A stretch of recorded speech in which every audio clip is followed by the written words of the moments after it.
Hello बच्चों, आप सभी का इस YouTube चैनल में स्वागत है। और आज की इस वीडियो हम लोग कक्षा 10 का जो मैथ्स का जो मॉडल सेट पेपर है 2025 का, उसका ऑब्जेक्टिव क्वेश्चन लेकर आए हैं। और हम लोग चलिए देखते हैं कि इसका ऑब्जेक्टिव क्वेश्चन में क्या क्या महत्वपूर्ण है जो आपके 10th बोर्ड में फायदा दिलाएगी। तो चलिए, और वीडियो को जो पहली बार देख रहे हैं सबसे पहले वो वीडियो को लाइक कर ले तथा चैनल को सब्सक्राइब कर ले और बेल आइकन को प्रेस करना ना भूले, ताकि हमारे द्वारा अगर कोई भी वीडियो अपलोड किया जाएगा उसका नोटिफिकेशन सबसे पहले आप लोगों तक पहुंचेगी। ठीक है, और वीडियो अंत तक देखिए बच्चों। ठीक, पहला क्वेश्चन है हमारा कि पी एक्स इक्वल टू है ए एक्स स्क्वायर माइनस 27 के शून्यक है।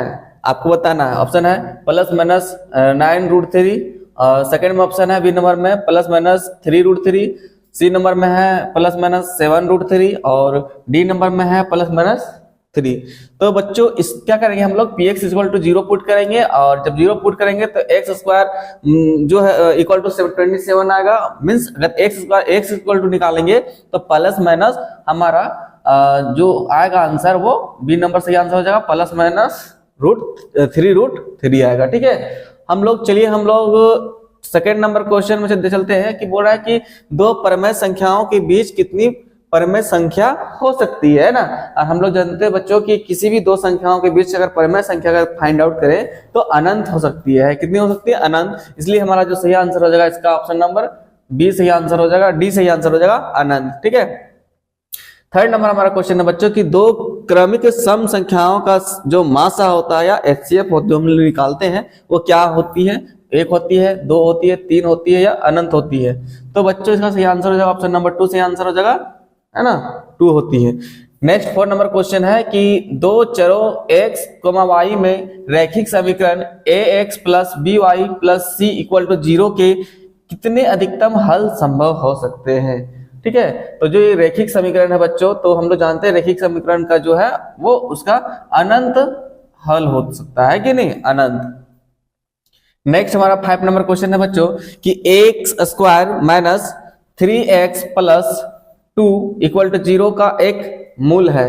अब हम क्या करना है कि इसमें कि अगर इनमें से कौन सा ऑप्शन इसमें डालेंगे, एक्स का वैल्यू कौन सा डालेंगे जो यहाँ पे शून्य बना दे, तो इसमें से ऑप्शन नंबर हमारा जो सी सही आंसर हो जाएगा, क्योंकि 2 अगर इसमें रख के देखेंगे तो ये हमारा 0 दे देगा। ठीक है, नेक्स्ट हमारा 6 नंबर क्वेश्चन है कि दो लगातार विषम धनात्मक पूर्णांक ज्ञात कीजिए जिनके वर्ग का योग 290 है। ठीक है, तो क्या बोल रहा है, जिनके वर्गों का योग 290, इनमें से दो संख्या जो दिया हुआ है किसका वर्गों का योग 290 होगा? तो 11 करेंगे 121, 13 169, जो दोनों को जोड़ेंगे बच्चों तो हमारा 290 आ जाएगा। इसलिए हमारा जो सही आंसर हो जाएगा ऑप्शन नंबर डी सही आंसर हो जाएगा। ठीक है, अब यह शॉर्ट क्वेश्चन है इसलिए हम लोग जल्दी से करते हैं ताकि हमारा कम समय में भी ज्यादा क्वेश्चन कवर हो जाएगा। ठीक है, और आपको जैसे बता रहे हैं आप वैसे हल करिएगा तो आपका आंसर जरूर आएगा। नेक्स्ट हम लोग 7 नंबर क्वेश्चन की ओर चलते हैं कि निम्नलिखित में से कौन एपी है? आपको बताना यहाँ पर, है ना, A1 A2 A3 A4 जो पद दिया हुआ बच्चों उसको क्या हम लोग कॉमन डिफरेंस निकालते हैं, डी निकालते हैं, तो A2 माइनस A1 करके देखते हैं। जिसमें अगर कॉमन डिफरेंस आ गया तो हम कहेंगे उसमें कि वो एपी है। इसलिए बच्चों देखिए इसमें कहीं भी कॉमन नहीं आ रहा है, बस केवल सी नंबर में कॉमन आ रहा है, इसलिए हमारा जो इसका सही आंसर हो जाएगा सी हो जाएगा, ऑप्शन नंबर। 8 नंबर क्वेश्चन है बच्चों कि 1, 4, 7, 10 डॉट डॉट के 18वें पद का मान ज्ञात कीजिए। ठीक है, तो जब 18वें पद मान ज्ञात करना मतलब ए एन निकालना है इतना 18 का, तो बच्चों इसको जब निकालेंगे तो इसका सही आंसर हो जाएगा ऑप्शन नंबर सी सही आंसर हो जाएगा 52। फिर नेक्स्ट 9 नंबर क्वेश्चन है कि दो समरूप त्रिभुजों के क्षेत्रफलों का अनुपात 16:9 है तो उनकी संगत भुजाओं का अनुपात क्या होगा? तो बच्चों इसका जो सही आंसर हो जाएगा ऑप्शन नंबर सी सही आंसर हो जाएगा 4:3। 10वां नंबर क्वेश्चन है बच्चों कि समचतुर्भुज के विकर्ण 6 सेंटीमीटर और 8 सेंटीमीटर है, इसकी प्रत्येक भुजा की लंबाई क्या होगी? ठीक है, तो आपको दिया हुआ बच्चों D1 दिया हुआ है, D2 दिया हुआ है, और हम लोग जानते हैं जो समचतुर्भुज के विकर्ण होते हैं आपस में क्या 90 डिग्री पर प्रतिच्छेद करते हैं, और दोनों जो हमारे विकर्ण होता है उसको दो बराबर भाग में बांटने का कार्य करते हैं। तो इसमें इसका हाफ करेंगे 3 आ जाएगा, इसका हाफ करेंगे 4 आ जाएगा। तो आपको कर्ण निकालना होगा, तो कर्ण बराबर क्या हो जाता है, हम लोग कर्ण बराबर निकालते हैं कैसे, अगर आपको कर्ण निकालना है तो आपको अंडर रूट ऑफ 3 का स्क्वायर प्लस 4 का स्क्वायर, 3 का स्क्वायर अगर करेंगे तो 9 और 4 का स्क्वायर करेंगे 16, 16 जो 9 करेंगे वो 25 आ जाएगा, तो 25 रूट 25 आएगा, तो 25 रूट का 25 का आंसर सही आंसर क्या हो जाएगा, तो 5 आ जाएगा। इसका मतलब समचतुर्भुज के प्रत्येक विकर्ण भुजा की लंबाई जो होती है 5 सेंटीमीटर होगी इन दोनों विकर्णों के अनुसार। नेक्स्ट हमारा 11 नंबर क्वेश्चन है कि दो अक्षों के प्रतिच्छेद बिंदु को क्या कहते हैं। जब हम x और y अक्ष जहाँ पे प्रतिच्छेद करता है उस बिंदु को क्या कहते हैं, तो बच्चों उस बिंदु को मूल बिंदु कहते हैं, तो इसका सही आंसर हो जाएगा मूल बिंदु। ठीक है, नेक्स्ट हमारा 12 नंबर क्वेश्चन है कि साइन a इक्वल टू 3/4 मतलब p बाई b दिया हुआ, h दिया हुआ, p बाई h दिया हुआ है, तो हमको कोसेक a का मान ज्ञात करना है। हम लोगों को पता है कि जो साइन होता है वह कोसेक का उल्टा होता है कि नहीं, तो हम लोग अगर कोसेक निकालना है तो बस साइन का मान को उल्टा कर देंगे, तो इसका सही आंसर हो जाएगा 4/3, ऑप्शन नंबर ए सही आंसर हो जाएगा। फिर हम लोग 30 नंबर क्वेश्चन को चलते हैं कि 30 नंबर क्वेश्चन बोलता है कि y अक्ष से 5 इकाई युग्म और x अक्ष पर एक बिंदु P स्थित है, तो बिंदु P का निर्देशांक ज्ञात करना है। तो इसके अनुसार बच्चों हमारा जो सही आंसर हो जाएगा ऑप्शन नंबर इसका ए सही आंसर हो जाएगा 5,0। नेक्स्ट हमारा 14 नंबर क्वेश्चन की ओर चलते हैं बच्चों। 14 नंबर क्वेश्चन है हमारा कि tan a इक्वल टू √3 है ना, तो आपको एंगल a का मान ज्ञात करना है, तो एंगल a का मान ज्ञात करना है, इसका मतलब tan इनवर्स √3 हो जाएगा। और हम यहाँ पे जानते हैं कि यहाँ अगर दोनों साइड tan इनवर्स √3 आ गया, tan इनवर्स √3 का कितना मान होता है, तो हमारा ये 60 डिग्री मान होता है, इसलिए इसका ये आंसर हो जाएगा 60 डिग्री। ठीक है, नेक्स्ट हम लोग 15 नंबर क्वेश्चन की ओर चलते हैं। 15 नंबर हमारा क्वेश्चन है बच्चों कि अर्धवृत्त का कोण कितने डिग्री का होता है, मतलब जो अर्धवृत्त पर जो कोण बना होता है तो कितने डिग्री कोण होता है, तो बच्चों आपको बता दें कि ये जो अर्धवृत्त पर बना कोण होता है वो 90 डिग्री का होता है। ठीक है, तो इसका जो सही आंसर हो जाएगा 90 डिग्री। नेक्स्ट हम लोग 16 नंबर क्वेश्चन की ओर चलते हैं। 16 नंबर हमारा क्वेश्चन है कि वृत्त के केंद्र से समदूरस्थ जीवाएं आपस में क्या होती है, असमान होती है, समान होती है, या ए बी दोनों, या इनमें से सभी। तो बच्चों इसका सही आंसर हो जाएगा ऑप्शन नंबर बी सही आंसर हो जाएगा, समान होती है।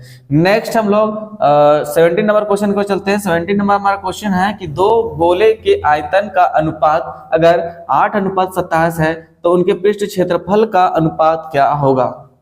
तो आपको यहाँ पृष्ठ क्षेत्रफल आपको का जो क्षेत्र फॉर्मूला होता है, सूत्र होता है, उसको जानना पड़ेगा। तो हमारा जो गोले का वक्र पृष्ठ क्षेत्रफल का जो होता है वो क्या होता है, यहाँ पे गोले का आयतन, तो 4/3 पाई आर क्यूब जो होता है उसको अगर हम पुट करेंगे तो हमारा उसका अनुपात पृष्ठ क्षेत्रफल का अनुपात फिर यहाँ क्या है, वहां से हम लोग निकालेंगे। और पृष्ठ क्षेत्रफल, तो पृष्ठ क्षेत्रफल क्या होता है गोले का, तो 4πr² होता है, वहां से हम लोग इसका अनुपात ज्ञात कर सकते हैं। तो बच्चों इसका जो सही आंसर हो जाएगा उसके अनुसार हमारा ऑप्शन नंबर ए सही आंसर हो जाएगा 2:3। नेक्स्ट हमारा 18 नंबर क्वेश्चन को चलते हैं। 18 नंबर क्वेश्चन है कि किसी गोले का वक्र पृष्ठ क्षेत्रफल अगर 144 पाई वर्ग सेंटीमीटर है तो उसकी त्रिज्या क्या होगी। तो अब यहाँ पे आपको गोले का वक्र पृष्ठ क्षेत्रफल ज्ञात करना है। ठीक है, तो गोले का वक्र पृष्ठ क्षेत्रफल 4πr² ही होता है। ठीक है, तो वहां से हम लोग त्रिज्या निकाल लेंगे, तो त्रिज्या जो आएगा बच्चों ऑप्शन नंबर ए से आंसर हो जाएगा 6 सेंटीमीटर त्रिज्या आएगा। नेक्स्ट हम लोग 19 नंबर क्वेश्चन है कि एक सिक्के को उछालने पर चित आने की प्रायिकता क्या है। तो टोटल आउटकम्स आने की संभावना का 2 चीज होता है एक सिक्का में, एक चित होता है, एक पट होता है। ठीक है, तो उसमें 2 संभावना है, तो 2 में से हम किसका लाने की बोल रहा है, चित, तो इसलिए 1/2 सही आंसर हो जाएगा, इसलिए इसका ऑप्शन नंबर बी सही आंसर हो जाएगा 1/2। नेक्स्ट हमारा 20 नंबर क्वेश्चन है बच्चों कि यदि 6, 8, 9, x तथा 13 का माध्य आपको दिया हुआ 10 हो तो x का मान ज्ञात करना है। आपको माध्य दिया हुआ है तो क्या करेंगे, समअंकों का योग बटा कुल संख्या, 1, 2, 3, 4, 5 जो संख्या दिया हुआ है तो सबको जोड़ देंगे और माध्य बटा 5 से डिवाइड कर देंगे। ठीक है, और हमारा जो माध्य दिया हुआ है 10, माध्य दिया हुआ 10, इसका मतलब हम यहाँ से x का अगर वैल्यू निकालेंगे तो हमारा जो वैल्यू आएगा x बराबर 14 से आंसर हो जाएगा। ठीक है, नेक्स्ट हमारा यहाँ पे 21 नंबर क्वेश्चन है कि 2, 6, 4, 5, 0, 2, 1, 3 और 2 का बहुलक ज्ञात करना है। आपको इस क्वेश्चन में बहुलक ज्ञात करना है, हम लोग जानते हैं मीन्स फ्रीक्वेंसी बोल सकते हैं। तो यहाँ पे सबसे ज्यादा बार कौन सा अंक आया है बच्चों, वही उसका बहुलक आएगा। 2 देखो 1, 2, 3 बार है, 2 3 बार है, बाकी बात कोई 3 बार नहीं है, इसलिए सही आंसर हो जाएगा ऑप्शन नंबर ए सही आंसर हो जाएगा 2। नेक्स्ट हम लोग 22 नंबर क्वेश्चन को चलते हैं। 22 नंबर क्वेश्चन है 8, 7, 12, 15, 10, 9, 11 की माध्यिका याद करना है। तो सबसे पहले इसको असेंडिंग ऑर्डर या डिसेंडिंग ऑर्डर में सजाएंगे, मीन्स आरोही क्रम या अवरोही क्रम में सजाएंगे। और सजाने के बाद हम लोग देखेंगे, क्योंकि यहाँ पे कितना संख्या है, 1, 2, 3, 4, 5, 6, 7, 7 है। इसका मतलब क्या, चौथा संख्या कौन सा, क्योंकि 3 उधर और 3 बीच वाली संख्या, माध्यिका मतलब बीच वाली संख्या को ज्ञात करना है। तो जब बीच वाली संख्या देखेंगे तो हमारा जो सही आंसर हो जाएगा ऑप्शन नंबर 10 सही आंसर, ए सही आंसर हो जाएगा 10, है ना। 10 हमारा माध्यिका हो जाएगा इस क्वेश्चन का। 23 नंबर क्वेश्चन है कि जब किसी सीधे खड़े खंभों की छाया और उसकी ऊंचाई बराबर हो तो सूर्य का उन्नयन कोण का मान क्या होगा। मीन्स टेन थीटा का वैल्यू कब समान होता है ना। तो टेन थीटा का वैल्यू 45 डिग्री में हमारा 1 हो जाता है ना। तो यहाँ पे सही आंसर हो जाएगा ऑप्शन नंबर बी सही आंसर हो जाएगा। नेक्स्ट हमारा 24 नंबर क्वेश्चन है कि इनमें से साइन 45 डिग्री का मान क्या होता है, आपको बताना है। 1/2, 1/√2 और √3/2 और डी में है 1। तो बच्चों इसका सही आंसर हो जाएगा ऑप्शन नंबर इसका बी सही आंसर हो जाएगा, ठीक है। 1/√2 होता है। अब आपको 25 नंबर क्वेश्चन है जो कि मोस्ट इंपोर्टेंट है बच्चों, आपको कहीं नहीं देखने को मिलेगा क्वेश्चन, अगर आ भी जाएगा तो बहुत आसान है। कि देखिए साइन थीटा का जो अधिकतम मान कितना हो सकता है ना। साइन थीटा का अधिकतम मान कितना हो सकता है, साइन थीटा का न्यूनतम मान कितना हो सकता है, कोस थीटा का अधिकतम मान कितना हो सकता है, कोस थीटा का न्यूनतम मान कितना हो सकता है, आपको पूछा जा सकता है ऑब्जेक्टिव क्वेश्चन में। तो हम लोग बता दें बच्चों कि साइन थीटा का अधिकतम मान जो होता है बच्चों वो 1 होता है ना, और न्यूनतम मान -1 होता है। तो साइन थीटा का जो वैल्यू होता है -1 और 1 के बीच में ही लाई करता है। और उसी तरह जो हमारा कोस थीटा का वैल्यू जो होता है बच्चों वो भी हमारा -1 और 1 के बीच में ही लाई करेगा, ठीक है। तो आपको ऐसा ऑब्जेक्टिव क्वेश्चन कैसा लगा, अगर वीडियो अच्छा लगा तो प्लीज अपने दोस्तों के साथ शेयर करें तथा चैनल को सब्सक्राइब कर ले, ठीक है। तो फिर मिलेंगे किसी नए वीडियो के साथ, तब तक के लिए दीजिए इजाजत, धन्यवाद।